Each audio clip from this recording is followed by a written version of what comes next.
बच्चों, आज हम सभी पढ़ेंगे कैकेयी का अनुताप, यानी कैकेयी का पश्चाताप, पछतावा।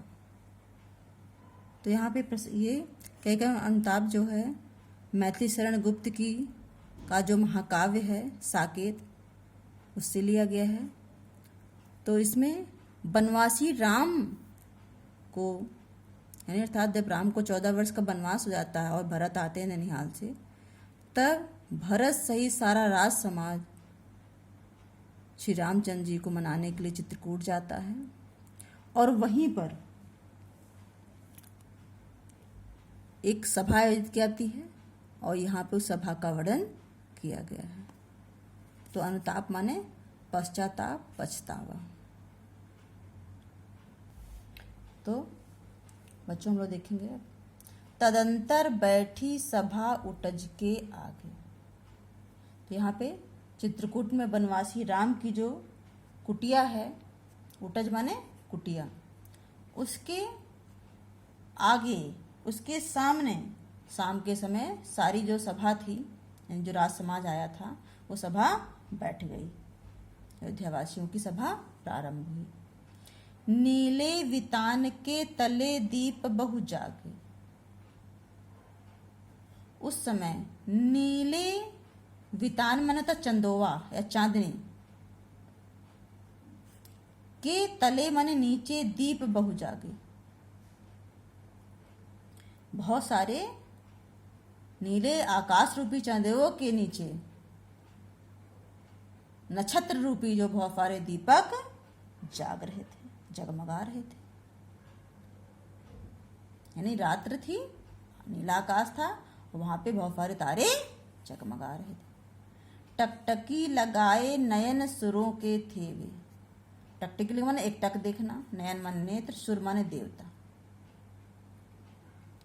तो रात्रि के उस नीरव वातावरण में, शांत वातावरण में जो तारे गण रूपी जो दीपक हैं, वो क्या लग रहे थे?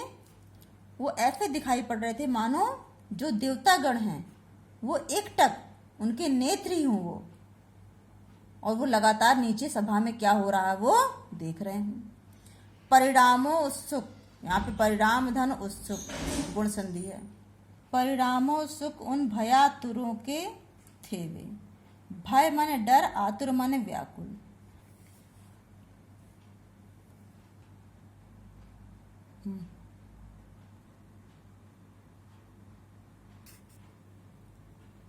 तो वो जितने देवतागण, नक्षत्र तार, जो तार रूपी दीपक समाने जो देवतागण जो टकटकी लगाए उस सभा को देख रहे थे, वो बड़े डरे हुए थे, डर से व्याकुल थे कि इस सभा का क्या परिणाम होगा।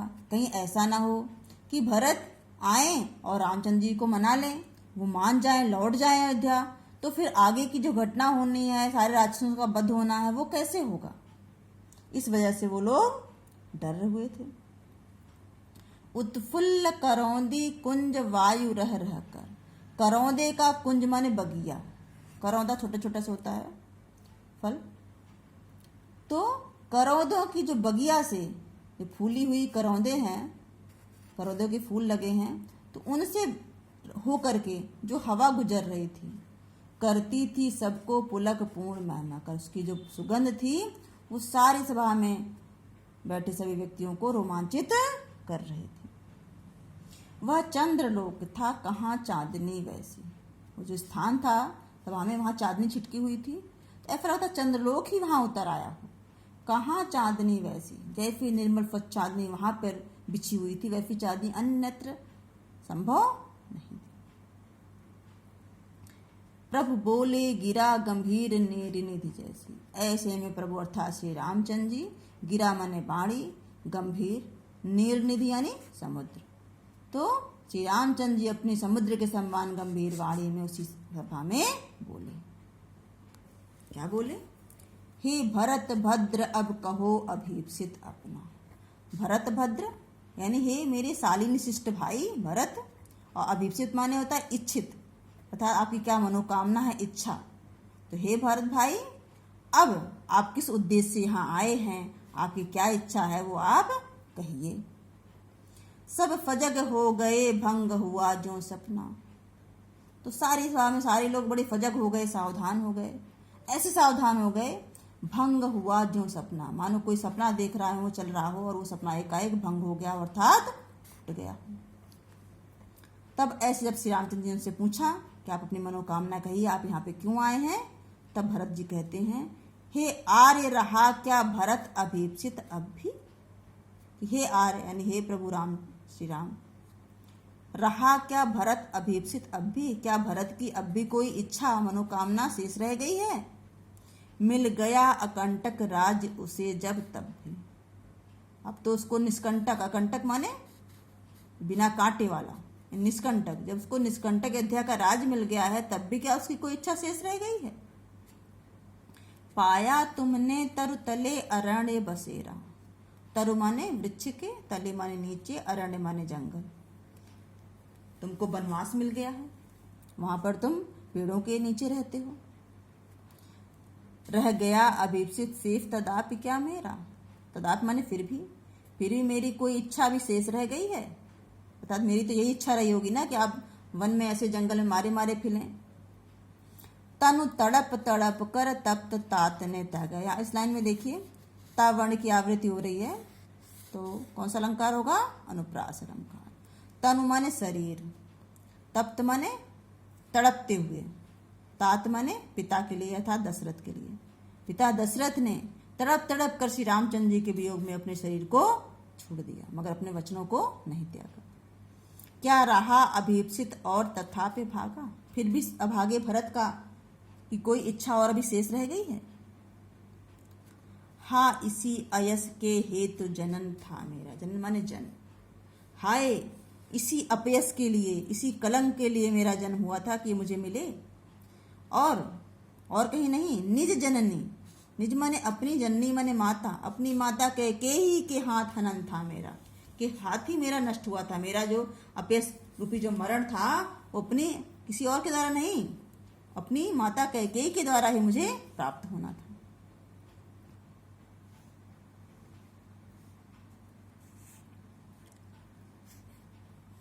अब कौन अभीप्सित और आर्य वह किसका। हे आर्य, अब कौन अभीप्सित, अब कैसी इच्छा और वो किसकी इच्छा, कौन सी मनोकामना। संसार नष्ट है भ्रष्ट हुआ घर जिसका, जिसका पूरा संसार हंसता खिलखिलाता जो घर था, सारा संसार था प्रेम भरा, वो जिसका नष्ट हो गया हो, समाप्त हो गया हो, घर बिखर गया हो, घर परिवार सुख शांति सब नष्ट हो गई हो, उसकी कौन सी इच्छा और किसकी इच्छा अभी बाकी है। मुझसे मैंने ही आज स्वयं मोह फेरा। भरत कह रहे हैं कि आज मैं स्वयं अपना मुंह दिखाने लायक कहीं नहीं हूं। इतनी मुझको ग्लानि हो रही, इतना मैं अपने सर महसूस करता हूं कि स्वयं कोई अपना मुंह नहीं दिखाना चाहता हूं। हे आर्य बता दो तुम ही अभीप्सित मेरा। तो हे आर्य आप ही बता दीजिए मेरी क्या इच्छा होगी। क्या बताऊं मैं अपनी इच्छा।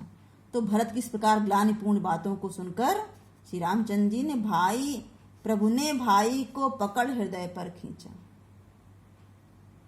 तो श्री रामचंद्र जी ने भाई भरत को पकड़ करके अपने हृदय पे, अपने वक्षस्थल पे लगा लिया, आलिंगन में भर लिया। रोदन जल से सविनोद उन्हें फिर खींचा। फिर अश्रुपूरित जल से यानी आंसू निकल गए उनके, और उन्होंने उसको सिंचित किया, यानी प्रेम से जो निकलने वाले आंसू थे उनसे उनको खींच दिया था, भिगा दिया। और उन्होंने क्या कहा, उसके आशय की थाह मिलेगी किसको। ये लाइन बड़ी इंपॉर्टेंट है। उसके आशय की थाह मिलेगी किसको, जनकर जननी ही जान न पाई जिसको। अनुप्रास अलंकार भी है। आशय माने गहराई,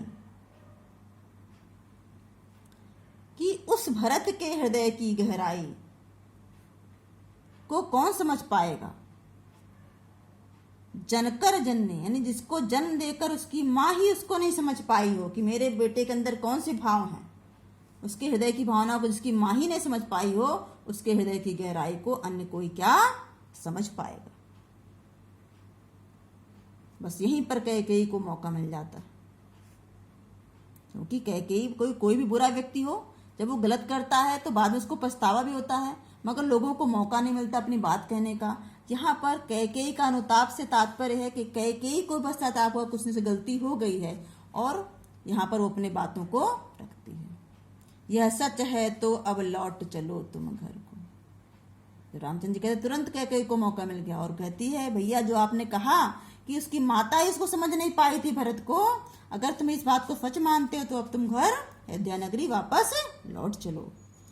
चौके सब सुनकर अटल कैकेयी स्वर और सारे लोग, जिस सभा में स्थित सारे लोग उनके इस निश्चल वचन को सुनकर के चौंक पड़ते हैं और सबने रानी की ओर अचानक देखा। सारे लोग एकाएक पलटकर रानी कैकेयी की ओर देखने लगते हैं। तो आज के लिए यही तक।